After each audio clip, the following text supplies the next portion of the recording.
Баршаңызға сәлем. Бүгін осындай өте дәмді әрі оп-оңай жасалатын духовкасыз табада пісетін өте дәмді торт жасаймыз. Видеоның соңына дейін қараңыздар. Ол үшін алдымен ұнға какао, қопсытқыш және қантымызды салып, құрғақ заттарымызды венчикпен араластырып аламыз. Одан кейін жұмыртқаларды салып, одан кейін сұйық май және де сүтімізді құйып, жақсылап тағы да араластырамыз.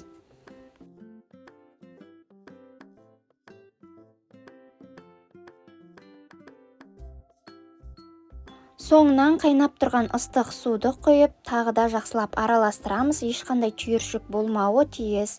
Көріп тұрғаныңыздай өте оңай жасалады, қарапайым заттардан. Бір қарағанда панкейки сияқты жасаймыз құрамын, және де панкейки сияқты пісіріп аламыз, тек үлкендеу түрін пісіретін боламыз. Құрғақ табамызға осылай массамызды салып, екі жағын аударып пісіретін боламыз. Газдың деңгейін орташаға қоямыз.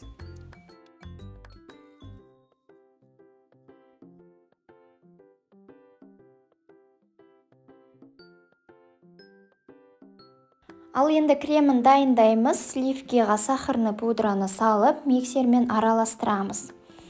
Бір 3-4 минуттай араластырамыз. Одан кейін сгущенканы қостым. Өте дәмді болып шығады. Және де үйде творожный сыр болып жатса, әрине творожный сыр қоссаңыздар, одан сайын дәмдірек болады кремі. Ал енді тортымызды жинаймыз. Корждарымыздың үстіне кремімізді жағып шығамыз, дәл видеодағыдай етіп.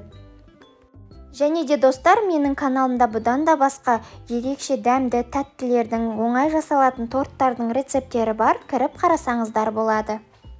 Қалған кремдерін жан-жағына жағып, және де үстін тегістеп, мен бұл жерде шоколадный печеньені блендердан ұсатып, ұнтақтатып алдым, соны жан-жағына жақтым. Сіздер қалауынша әрлесеңіздер болады, және де үстіне ерітілген шоколадтан осындай полоскаларды сызып өрнектедім.